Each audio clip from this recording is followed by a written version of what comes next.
Hello everyone.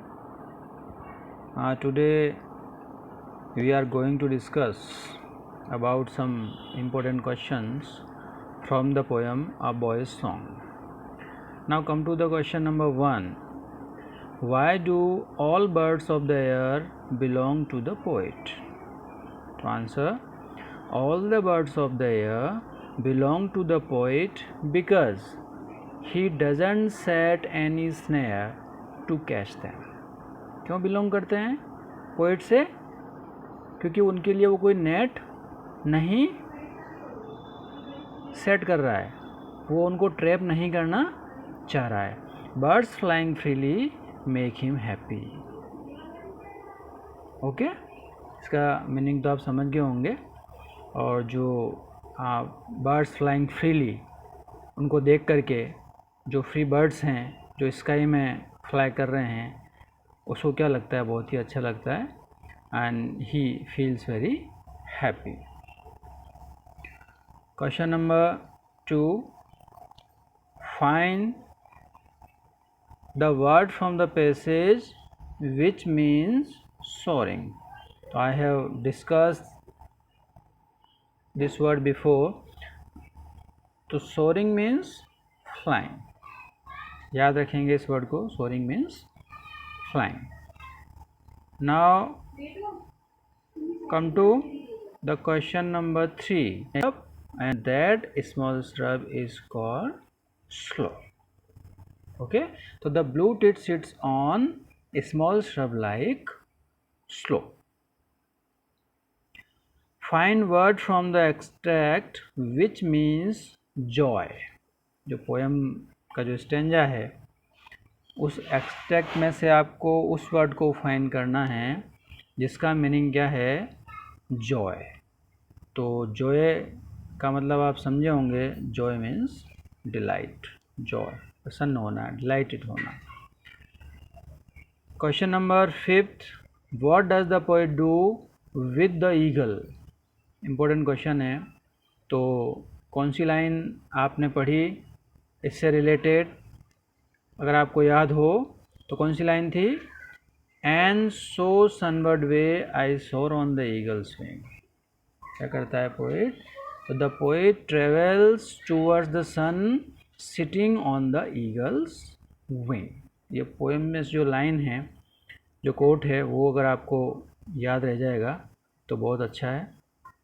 Question number 6. Pick out the word from the text which means fly high in the sky. Fly high in the sky. तो which word represent this phrase? soaring. पहले भी आ चुका है. soar, S-O-A-R, soar. Okay.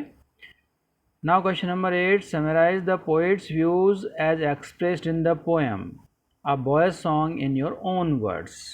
आपके स्वयं के शब्दों में आप क्या सोचते हैं, आप क्या आइडिया इस पोएम से लेते हैं, उसको समराइज़ करना है, उसको लिखना है. तो देखिए, इस क्वेश्चन को समझा देता हूँ. इम्पोर्टेंट क्वेश्चन है. The poet favours the freedom of the birds. Poet favours, किसकी बात करता है पोएट? बर्ड्स को फ्रीडम देने की बात करता है. He sets no snare to catch them. Line समझ में आ गई होगी आपको. All the birds that fly in the sky belong to him. ये भी क्वेश्चन पूछा जाता है. तो all the birds that fly in the sky belong to him. And specially he mentions 2 birds, blue tit and eagle. Many birds like blue tit to eagle come to the poet and delight him. उनको देख कर ये क्या होता है? He feels very delighted. He feels very happy. He feels so happy to see the uncaged birds. He wants to convey a message. So through this poem, he wants to convey a message that all the birds should be kept free in nature. सभी birds को कैसे रखा जाना चाहिए? Free रखा जाना चाहिए. We should not trap them. They are also the creation of God. उनको भी किसने बनाया है? गॉड ने बनाया है. हमें भी किसने बनाया है? गॉड ने बनाया. तो and we should love them. Okay, तो this is the main idea of this poem. Question number 9, how could all the birds of the air belong to us? जो भी फ्रीली फ्लाइंग बर्ड्स हैं वो सब हमारे कैसे हैं, किस तरह से हैं? तो all the birds of the air could belong to us if we do not spread nets. किस तरह से हमारे हो सकते हैं, वो कैसे हो सकते हैं हमारे? If we do not spread nets to catch them and put them in cages. अगर हमको नहीं पकड़ें, को ट्रैप नहीं करें, उनको पिंजरे में बंद नहीं करें, then they could belong to us. Okay, question number 10, what is the effect on the poet of the singing of the blue tit? क्या इफेक्ट है ब्लू टिट के गाने का पोइट पर? तो the singing of the blue tit फिल्स the poets heart with Joy. Singing of the blue tit fills the poet's heart with joy and makes him happy। बहुत ही important है। एक तो उसके हार्ट को किससे फिल कर देती है? जॉय से, आनंद से, खुशी से, और उसे क्या बनाती है? बहुत ही हैप्पी कर देती है। It fills him with extreme pleasure, extreme happiness. बहुत अच्छा पोइट को फील होता है।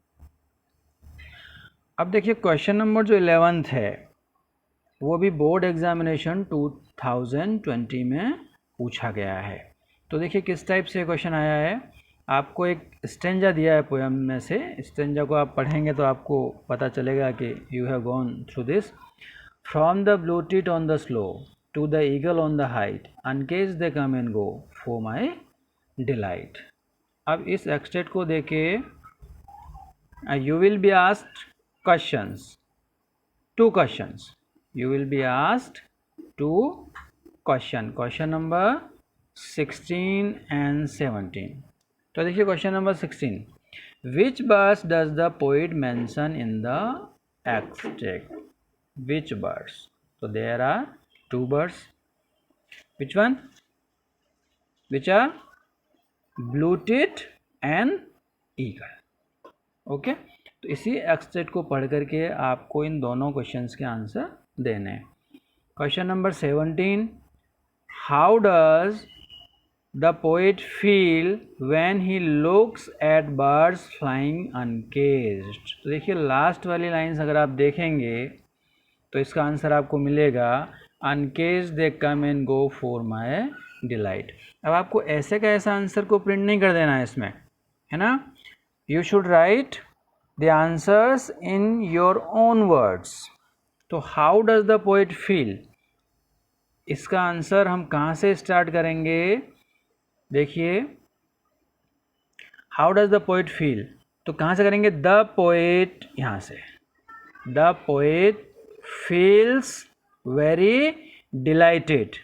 the poet feels, feel का यहाँ पे क्या हो जाएगा? feels, और क्या feels करता है वो? delighted, delighted, D-E-L-I-G-H-T-E-D।